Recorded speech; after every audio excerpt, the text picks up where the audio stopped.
It is 6 p.m. The September 15th, 2025 session of the City of Eau Claire Plan Commission is called to order. If anyone in our audience wants to speak tonight, please complete a public hearing contact form located on the back table and give it to one of our planners at the front table. I ask that everyone turn your cell phones off or to silent mode. I will call the attendance roll. Commissioner Davis. Here. Commissioner Erickson. Here. Commissioner Holzman. Here. Commissioner Lawson. Here. Commissioner Leonard. Here. Commissioner Reed. Here. And Commissioner Helgeson is here. We do have a quorum with 7 members present. I will read our standard introductory statement for how we conduct business at our meetings. During tonight's meeting, Plan Commission members will be participating in person to deliberate and take action on the agenda items before us. The Plan Commission attempts to conduct its public hearings in a relatively informal manner within the constraint that we must deal with the issues before us in an orderly and businesslike fashion. We give the applicant an opportunity to speak first, and then others are each permitted to speak either for or against the proposal. We do request that everyone restrict their comments to the issues before us, avoid unnecessary repetition, and be prudent in the use of time. We want to be sure that we have adequate time to deal as carefully with the last items on the agenda as with the first. If you wish to view, not comment at tonight's meeting, it can be viewed through the live event link on the city's homepage under Public Notices and Meetings. This meeting is being recorded at the same location. We will move on to agenda item 3, which is the open public comment period for those agenda items that do not appear on tonight's agenda as a public hearing. Items 5, 6, 7, and 8 are noted as public hearings and have a specific comment period included during the discussion of those items.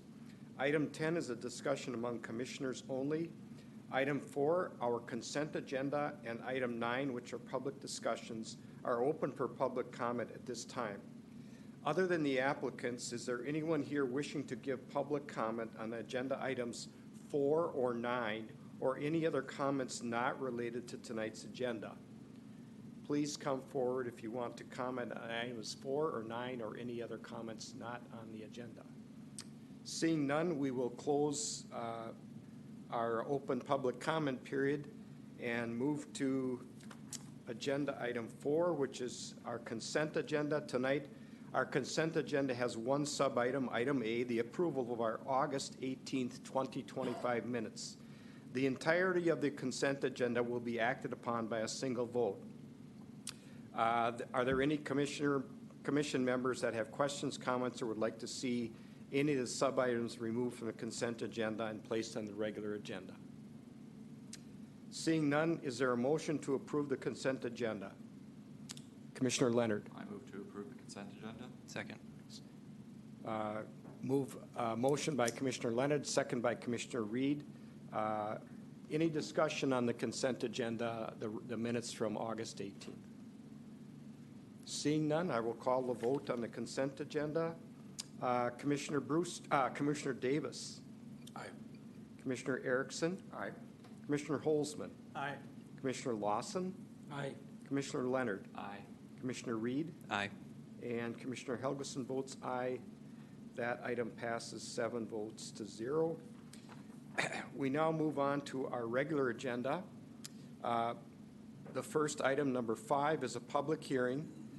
This is related to an amendment regarding the Land Development Ordinance and the LDO Applications Manual. Mr. Noel. Okay, good evening, Chair and Plan Commissioners. This item here you anticipated before when the original package for the LDO got approved, and congratulations again on that whole process, quite lengthy, but we're done with it. We do have a few minor updates, clarifications, some typos, errors, and things that we were able to catch in the process, and then also some feedback that the DNR gave us. So we'll go through that briefly here tonight. These sections were public noticed. They're on our website for inspection. In your packet, the link as well. I'm going to go over kind of the main highlights. There's a lot of little things like number errors and just consistency things in terms of like the right terms. So I'm not going to get into all that those little typos unless you have questions. But more look at the larger kind of things that we added or changed in this update for the LDO. The first one is dealing with the plan developments. Wanted to specify more about those vested rights in terms of the plan developments that have been passed in the past and run with the land, so that they're now overlays. So this language was added, working with our attorney's office, to just note that prior to the date of October 1st, the effective date of this ordinance, that those PUDs run with the land, they're overlay districts now, but if they get amended, they should try to come into conformance more with the current code as well. So that just specifies that they continue in effect going forward. Whatever those specific standards were, if it was a setback or some density thing or something like that, the density thing might not even, some of these things might not even apply with the new code in terms of reduced setbacks and no density standards. So some of those might just go away, but we just give that more of a place in terms of it being recognized. So we added that. And then with the use standards, this was chapter 3 in this section with our accessory structures. They're always kind of a topic that requires a lot of staff review. And we looked at what was written in, the first thing was to differentiate between commercial and residential, that commercial structures, sometimes they're very large, industrial accessory buildings for storage and things like that. So we just made this really about smaller residential. And I wanted to add tonight that we would actually have it more for the 1 through 4 units. So if you agree with this, to actually add containing 1 through 4 units for residential, and then language that says for non-residential and multifamily, that the standards in Chapter 2 shall apply. So to clarify that this is really more that low-density residential when we're dealing with like sheds, large garages that a lot of times you would have to see as conditional use permits, somebody asking for, over 1,000 square foot on a lot. So here we get rid of the conditional use permits. You've already passed that, but we just talk about when it comes to the large accessory structures over 250 square feet, or over 200 square feet, that is, that you can have a maximum of 3, and it's really subject to this chart here, which we had an error in. The building area maximum that you can do up to 1,500 square feet of accessory structures for these single-family houses, up to a 4-plex, or 20% of the gross lot area, whichever is less. It should have been, not greater, because if you have a large lot and you have 20%, you could do some serious large structures for residential. So we just clarified that. So that's basically it for this one. And this is an error that we actually just caught today. So there will be more errors and what I call glitches in this, because it's a brand new code. Just working actually with a fire with the historic property of the Drummond Building on the corner of State and Summit. So this one dealt with allowing more multifamily, so 5 units plus in this district. And it should actually said, where I have that arrow, MR district, a dwelling multi-unit building in the MR district shall be allowed in the following locations only. It doesn't actually have MR in there.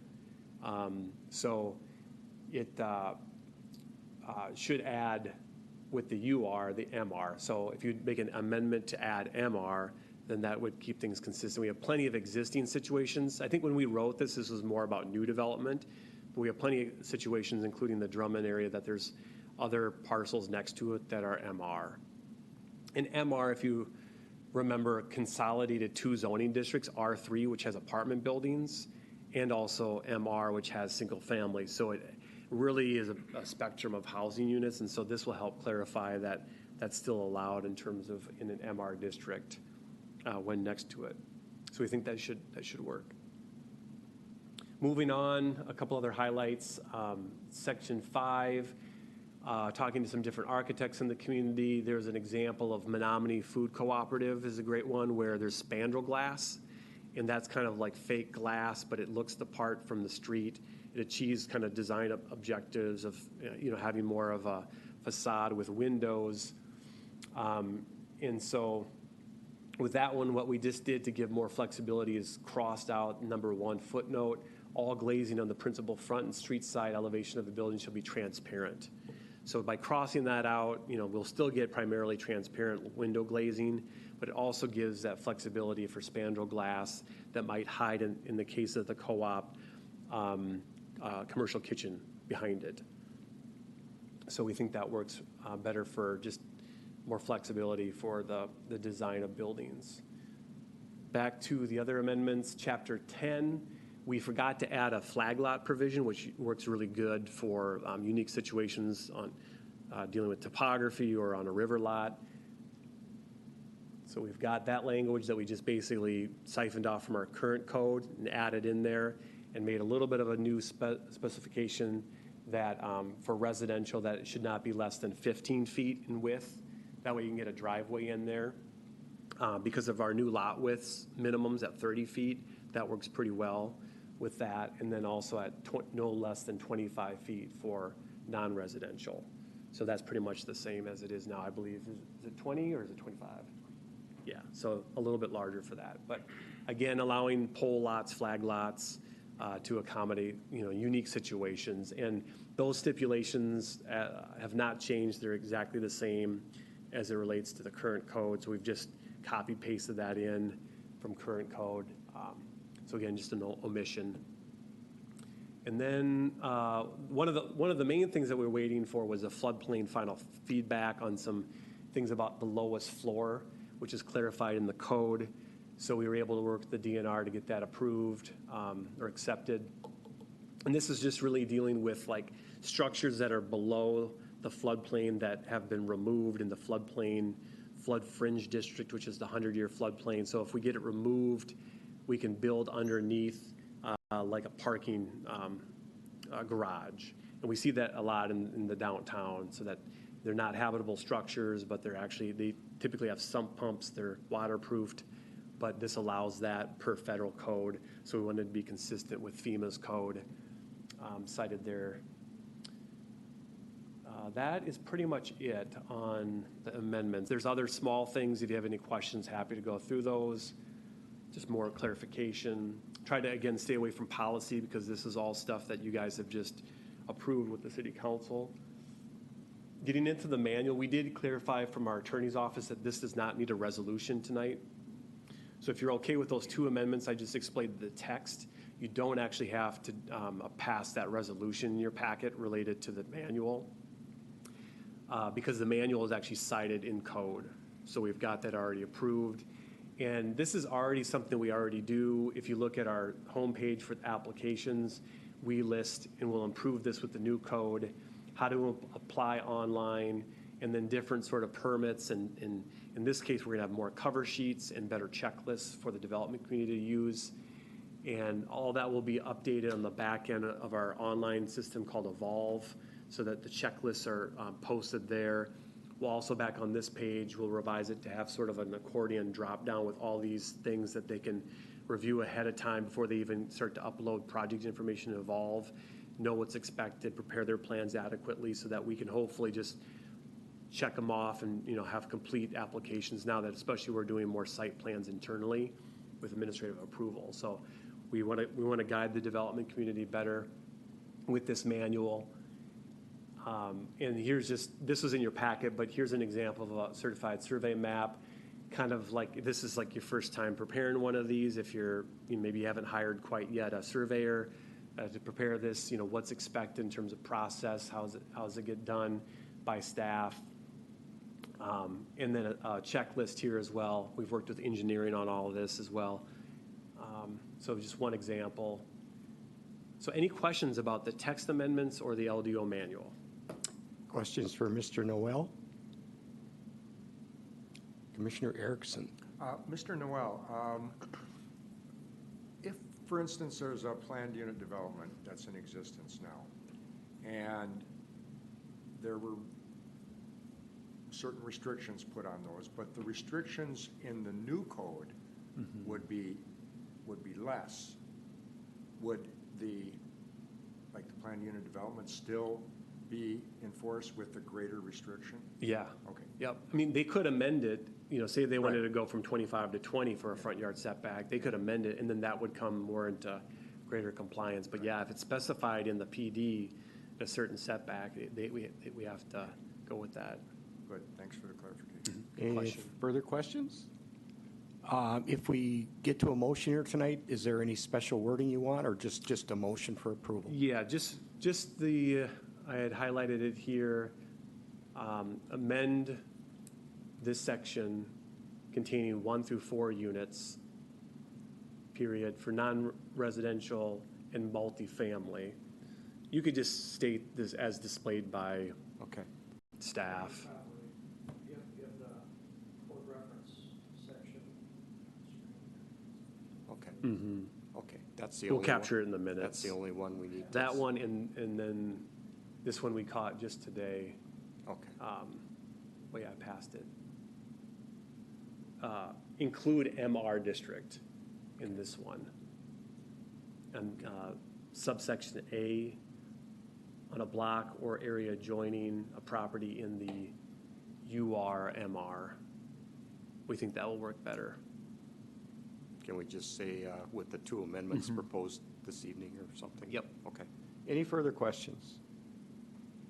Seeing none, thank you, Mr. Noel. Thank you. This item is a public hearing. If you are here to speak to this item, please approach the podium and limit your comments to 3 minutes. Anyone that would like to speak to agenda item 5, the land development ordinance tonight? Seeing none, we will close the public hearing portion of item 5, and the chair would entertain a motion.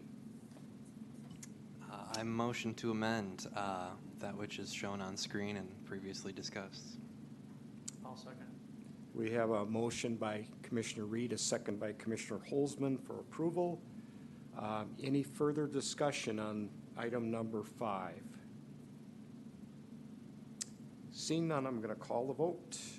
Commissioner Erickson. Aye. Commissioner Holzman. Aye. Commissioner Lawson. Aye. Commissioner Leonard. Aye. Commissioner Reed. Aye. Commissioner Helgeson votes aye, and Commissioner Davis. Aye. That motion passes 7-0. We move on to agenda item 6, which is also a public hearing for rezoning on North Hastings Way. Mr. Petrie, welcome back. Thank you. Will be our presenter. Yeah, good evening. Good to be back. Item number 6 is a rezoning. It's located on the north side of the community. You may be familiar with this project because it's just south of the food court lot. They are looking to do phase 2 or expand it into the northern lot. That northern lot is actually zoned R1 or R2 right now, and they're going to rezone it to C3 to match the parcel to the south. In your packet this evening is the rezoning request, the narrative. They will need to come back with a future expansion plan and site plan at a later date. The property in question is about 0.55 acres in size. As mentioned, the future land use map does show this as a mixture of pretty much transition between commercial and low density as you head north and to the east.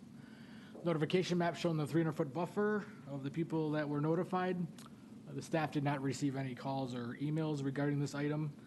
This expansion plan, as I mentioned, will be reviewed with a site plan at a later date. Aerial photograph just shows it as vacant. This is an older aerial. They put the food trucks on the southern lot, but this would be for phase 2 of that project. This recommendation will be forwarded to the City Council on September 22nd, next Monday. And the applicant is in the audience, and staff can answer any questions this evening. Questions for Mr. Petrie?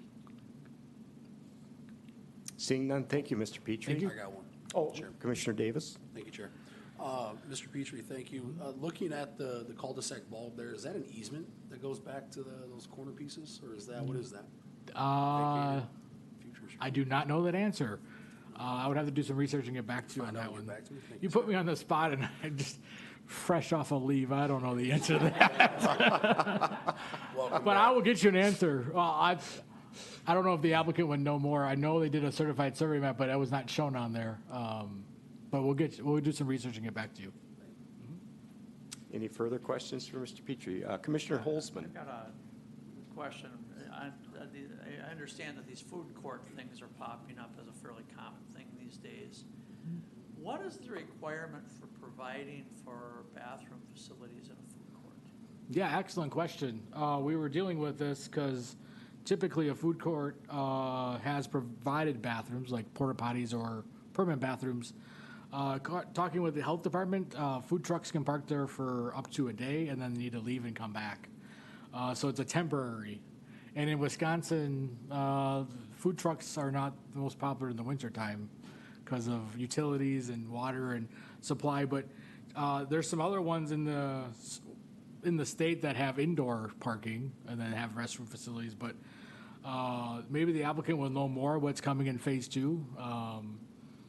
But right now it's just porta potties, or you take your food and go elsewhere and then take it to go, which would not be required to have permanent restroom facilities. Any more questions for Mr. Petrie? Seeing none, thank you, Mr. Petrie. Thank you. Is the applicant here?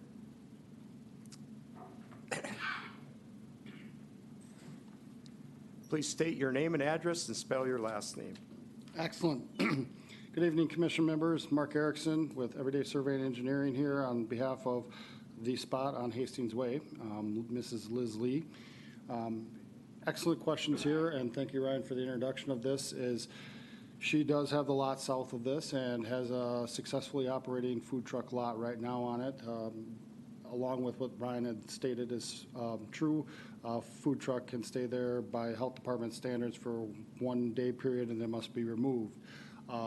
When she acquired this land, the thought is that she's going to put up 2 bathrooms, ADA compliant, with a little called storage area and potentially a future prep kitchen area, so that these trucks could then stay a longer time period. I'm not a health code expert by any means, but we did meet with a team of all the staff of every different division, and this is part of the next advent of where she's moving to and expanding to do that. There is water already into the site, and we would bring sewer in, or she would, when the building is to come forth, and I think that is still scheduled for this year, to be honest with you. Questions for Mr. Erickson? Seeing none, thank you, Mr. Erickson. Thank you. This item is a public hearing. If you are here to speak to this item, please approach the podium and limit your comments to 3 minutes. Anyone that would like to speak to item number 6? Seeing none, we'll close the public hearing portion of this item, and the chair would take a motion.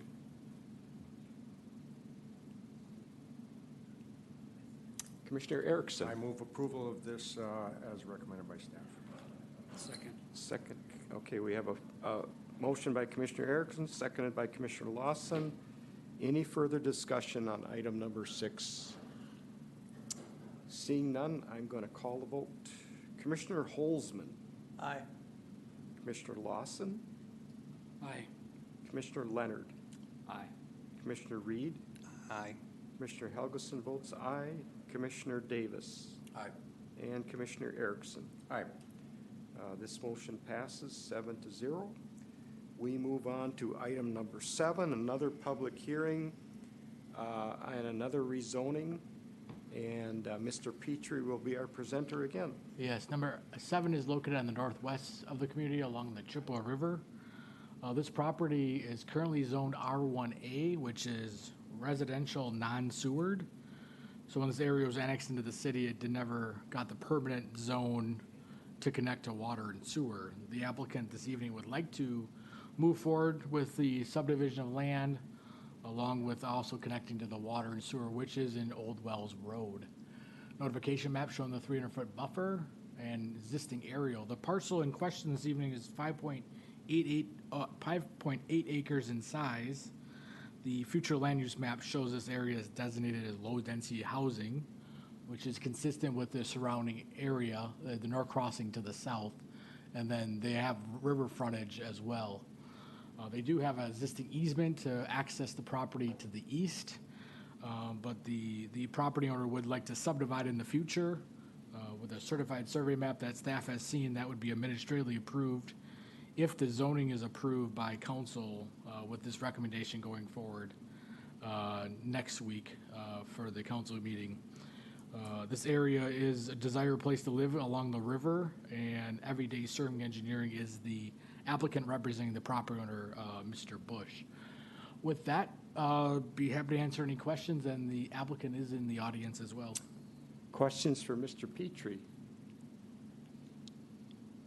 Seeing none, thank you, Mr. Petrie. Is the applicant here? Please come forward. State your name and address, spell your last name. Again, Commissioners, good evening, and I'll follow the rules. Erickson, E-R-I-C-K-S-O-N, no relation to Mr. Erickson up on the podium there.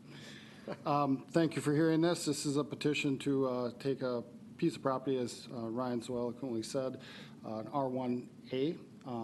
Oddly enough, this is actually water and sewered lots, both this and the adjacent neighbors. So we're trying to bring it into compliance to that and prepare for future thoughts of some land division. Very desirous piece of ground, as people can see, on the Chippewa River, and so I'm here on Mr. Bush's behalf to bring this parcel into compliance and then move forward with some future thoughts on what may happen out there. Questions for Mr. Erickson? Commissioner Lawson. So, just so I'm clear, in the triangle part, I think there's a picture or so before, that is the owner that owns all of that point, that peninsula part, is that correct? I'm sorry, sir. Thank you, Ryan. So are we on the bottom screen left? Bottom? The house that is on the. Oh, yes. So that homeowner owns the adjacent property, No, sir. or he does not? No, the triangle gains access through Mr. Bush's property with an easement. The linear east to west piece is actually, I believe that's XL, isn't that Ryan? That is an XL remnant before the bypass came through of their power station on the south side of 312. There's also no access restriction on the original CSM along Mr. Bush's south edge along 312, and then up to that notch in Old Wells Road. There's a lift station in that very, very southwest corner that the city owns and operates. And so there are some other restrictions beyond the easement that crosses Mr. Bush's from west on Old Wells Road to that adjacent triangle parcel on the east side there. And the easement will be continued and granted once this is blocked back out? That is a correct statement. We won't have an issue. That is a correct statement, sir. Any further questions for Mr. Erickson? Sorry. Oh, I noticed when I drove by this morning that the city had put a stand out there with information literature, which I didn't know we did that. I think that's cool. Even though it's empty, but at least that means people stop and get it. So hopefully, and I don't see any neighbors here to say anything about it, so I trust that they're okay with it. So I guess I just want to compliment staff and the city for doing that. It was a good way to inform the community of something's happening there. So that's good. And then and maybe we'll see this later, but is the plan then to divide that into lots so they're kind of rectangle shaped along the road there? Or is that 5 acres going to be sold to somebody that's going to build right on the river? Those are great questions, sir, and I do not know for certain. I think there is a potential, probably higher than not, that there will be some land division activities happening on this to the extent when he is ready, as in Mr. Bush, he has a land that is completely in compliance with the zoning and the use and the water and the sewer and all that. So there could be a person that comes in and would like all 5.8. I can't say that won't happen, but in a perfect world, if somebody does want to divide it, we would probably make rectangular lots off of Old Wells Road to an extent that is compliant and working with the existing conditions of either the house on Mr. Bush's land and or the adjacent neighbor to the east. further questions? Seeing none. Thank you, Mr. Erickson. Thank you. This item is a public hearing. If you are here to speak to this item, please approach the podium and limit your comments to 3 minutes. Anyone that would like to speak to the rezoning under item 7? Seeing none, I'll close the public hearing for item 7 and accept any motions from the commission. Make a motion for approval. We have a motion for approval Second. and a second. Any further discussion on this rezoning? I will call the vote. Commissioner Lawson, Aye. Commissioner Leonard, Aye. Commissioner Reed, Aye. Commissioner Helgeson votes aye. Commissioner Davis, Aye. Commissioner Erickson, Aye. Commissioner Holzman. Aye. Motion passes 7-0. Move on to number 8. We have another rezoning, this time North Hastings Way, and Mr. Petrie is back. with Yes. us. Number 8 is located north side of the community along Hastings Way. The parcel in question this evening is zoned light industrial, and they're going to R4. You can see the parcel does have frontage along Hastings Way, but also has access through an easement to the west. This area is zoned industrial. The comp plan shows it as commercial, which in our comprehensive plan does note commercial can go either stay the existing zoning, such as industrial, could go commercial, and then or multifamily. This property owner and group has been owning this property for some years. They did have some issues with the WISDOT large setback along North Hastings Way. That was revised last year, and now they want to move forward with the rezoning. It does have some challenges with it, slope access and that setback that was on the property. Most of them have been resolved. They're working on getting a multifamily project moving forward. They did provide a concept to make sure it fits on the lot. Now, with the rezoning, this is just a standard practice, but this is just straight zoning of the 1.4 acres. They just wanted to make sure what building they're proposing would potentially work with the slopes of the land. You can see there is some difficulties with it, as I mentioned. They have been working with the owner to the west and getting access and utilities worked out. Their engineer is in the audience this evening to answer any follow-up questions. But there is standards within the comprehensive plan to allow for commercial development or commercial designation as future land use.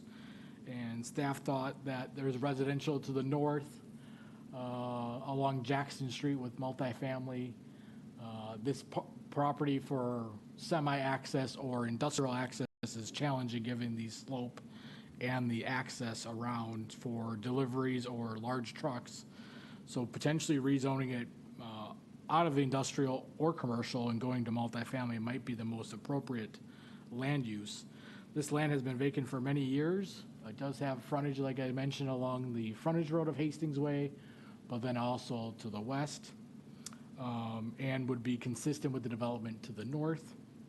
Final site plan would be reviewed at a later date, and this recommendation rezoning request would be forwarded to the city council next week. Notification map of 300 feet, we did not hear anything from the neighbors. As I mentioned, this ownership group has been working with the neighbor to the west about that easement documentation, utilities, and access. With that, I would be happy to answer any questions this evening. Questions for Mr. Petrie? Commissioner Holzman. Would they be probably accessing off the frontage road on this development?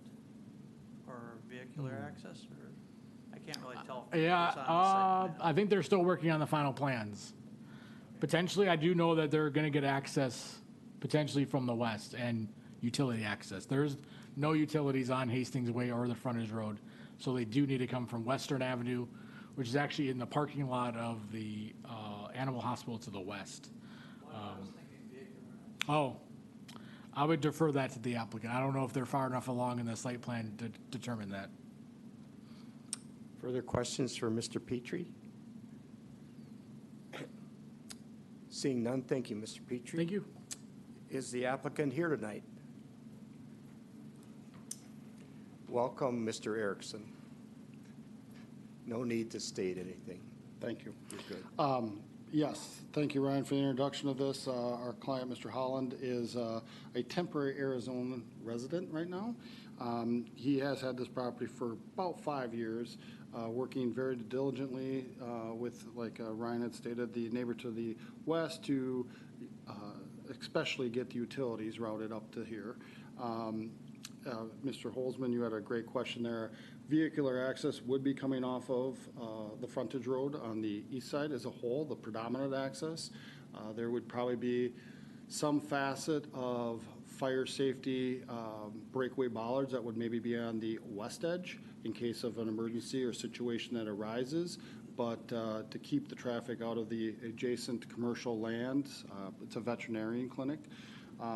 That is probably what they're working on, trying to figure out how to oblige by access as well as provide those very hopefully unique, if slim to none, opportunities that they may have to break away a bollard or something like that. The best indications I can say of that is if you folks are familiar with Waterford Place over there off of Highway 53, they have that emergency breakaway bollard system, what would be close to their parking ramp on the east side of 53 business there.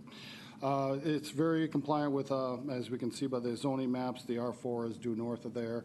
I believe Mr. Holland and his design team are very eager to get this going. It's been a little wait in the time here of getting this thing moving. There was actually a access restriction on the frontage or the east side that the DOT released. So it was more than just a building setback, it was an access restriction.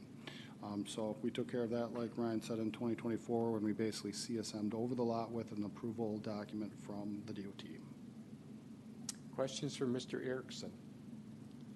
Commissioner Lawson?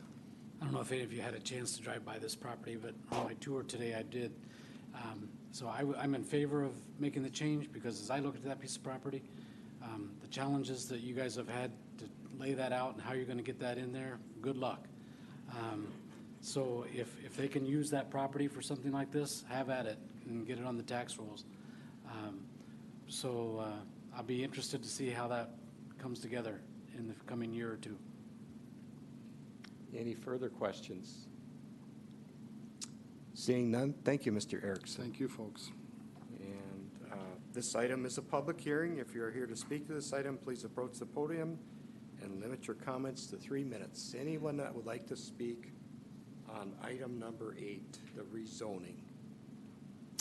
Seeing none, we will close the public hearing portion, and I would accept a motion. I'll make the motion that we accept staff's recommendation. Second. We have a motion by Commissioner Lawson, second by Commissioner Erickson. Any further discussion on the rezoning? Seeing none, I'm going to call the vote. Commissioner Leonard. Aye. Commissioner Reed. Aye. Commissioner Helgeson votes aye. Commissioner Davis. Aye. Commissioner Erickson. Aye. Commissioner Holzman. Aye.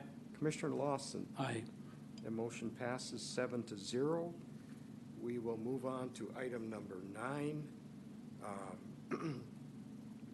which is a public discussion for a site plan of a commercial building on Princeton Crossing. Presenter is Mr. Petrie. Yes, this one's located off of 53 and North Crossing. Currently, it's vacant lots,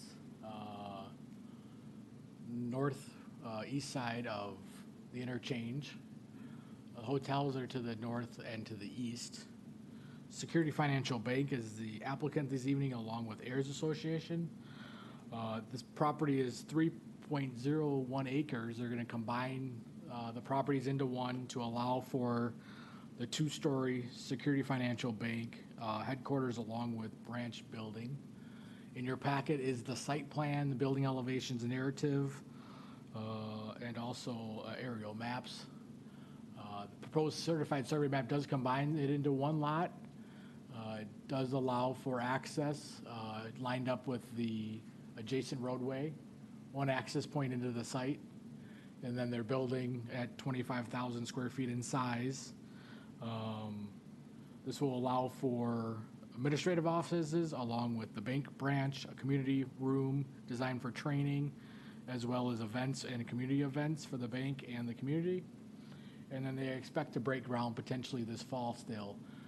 This site has been looked at by numerous developers. This was approved as a master plan back in 2013 and originally divided in 2014, has been sitting there vacant and gateway into the community if you're heading to from the north to south along 53.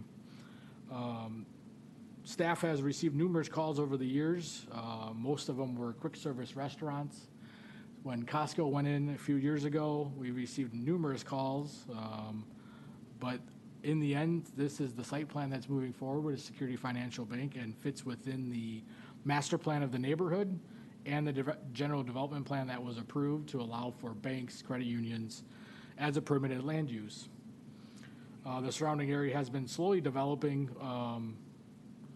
This particular spot on the north side of North Crossing, the challenge was for the quick service restaurant was access into the site.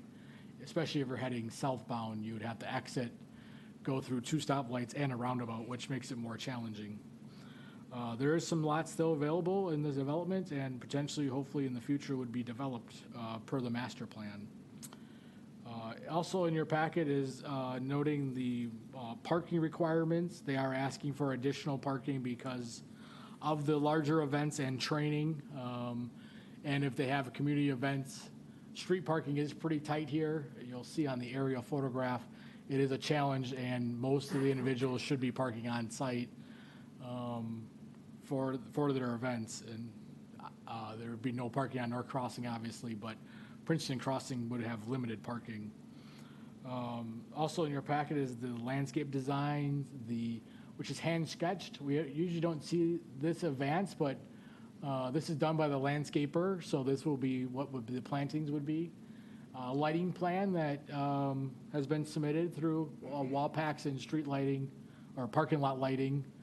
Also in your packet is the building elevation, the 2-story design, which would be having a good view from on top of the hill, overlooking 53 and the Chippewa Valley. You can see the drive-through there. They would have a drive-through branch for the customers, and then also walk-in traffic. And then the floor plan does note in there space for offices, and as I mentioned, the community room and the branch office. You can see there's the drive-through lanes for the customers. Mixture of brick and glass throughout the facades. In addition, there is a couple conditions that need to be met. We are working with Ayers Associates to meet those conditions as noted in the report. But overall, staff believes that this is an excellent project for the Gateway community. One of the first things you'll see if you're heading southbound on 53, it will stick out more because it's a lot closer than the hotel is. Granted, it's only 2 stories, but it's a lot closer to the freeway than the hotel. Other than that, there's, like I mentioned, there's a few conditions that need to be met. The applicants are in the audience this evening to address any questions that Plan Commission may have, but overall, staff felt that this was a very appropriate site for this type of operation and very attractive building and development, and looking forward to working with them with the building permit and the next steps to move their headquarters building to this location. With that, staff would be available for any questions along with the applicant this evening. Questions for Mr. Petrie? Commissioner Erickson. Mr. Petrie, that view of the proposed building, or the previous one? Oh, excuse sorry. me. That one? That one. Yes. Would that be the view that faces the roadside, the Highway 53? Yes. Okay. Correct. Yeah, if you go back to the site plan, you'll drive in and then take just to the right and then get into the drive-through lane. I believe there's 2 drive-through lane and an ATM lane. And that will be, this would be facing 53, which is very attractive facade. Further questions for Mr. Petrie? Seeing none, thank you, Mr. Petrie. Thank you. Would the applicant come forward? Please state your name, address, and spell your last name. See if I can get those all. Gareth Shambo with Ayers. Last name Shambeau. Our office is at 3433 Oakwood Hills Parkway. Good evening. Thank you for the opportunity to present this very exciting project to all of you. Staff did a great job, so I don't need to rehash it, I don't think, in any great detail. We're aware of the conditions, working through some of those conditions, pretty typical things for where we would be at this point in the process. Getting the last of those items cleaned up. So I'm really just here to answer any questions any of you all might have about the project. Questions for Mr. Shambo? Commissioner Erickson? You have meeting facilities in there, or a community room, I think is how you put it, perhaps? Yeah, Something like that? yeah, there's some open space that would be available for community gathering type spaces. If you go to the rendering with the large glass, it's kind of on that side of the building. I actually don't think the floor plans maybe made it into the packet to show that, but yes, there'd be some spaces available. That could be. So if someone from some organization from the community wanted to have a space like that, they could potentially contact them and get approval to use that. That may be a better question for the owner on exactly how they, if maybe you could talk to a little bit to how you envision that use being utilized. Please state your name and address and spell your last name. Mark Oldenburg, OLDENBERG, representing Security Financial Bank. We're currently at 4813 Keystone Crossing. Yes, this room would be available for like nonprofits, Boys and Girls Club, you name it, to be there. We also, of course, would be hosting some business after 5, some chamber stuff, things like that. Any further questions for the applicants? Thank you. This item is a public discussion, and the open public comment period for this item was offered during agenda item 3 is now expired. This is now a discussion among the commissioners. Is there a motion on this item? Commissioner Davis? Make a motion to approve. Motion for approval. Is there a second? I'll make the second. Commissioner Lawson, thank you. We have a motion and a second. Any further discussion on the site plan for Security National Bank? Did I get that right? No, Security Financial Bank. Yeah. Any further discussion? Seeing none, I'll call the vote. Commissioner Reed? Aye. Commissioner Helgeson votes aye. Commissioner Davis? Aye. Commissioner Erickson? Aye. Commissioner Holzman? Aye. Commissioner Lawson? Aye. Commissioner Leonard? Aye. That motion passes 7-0. Thank you, gentlemen. We move on to item number 10, future agenda items and announcements from staff. Mr. Noel? Yeah, October 6th would be the first plan commission meeting under the new code. So you may have projects that are desiring the new code or projects that still can submit under the current code. So that might be kind of an interesting meeting in terms of some of the reports, but other than that, we have no other announcements. Okay. We have completed our agenda. We are adjourned.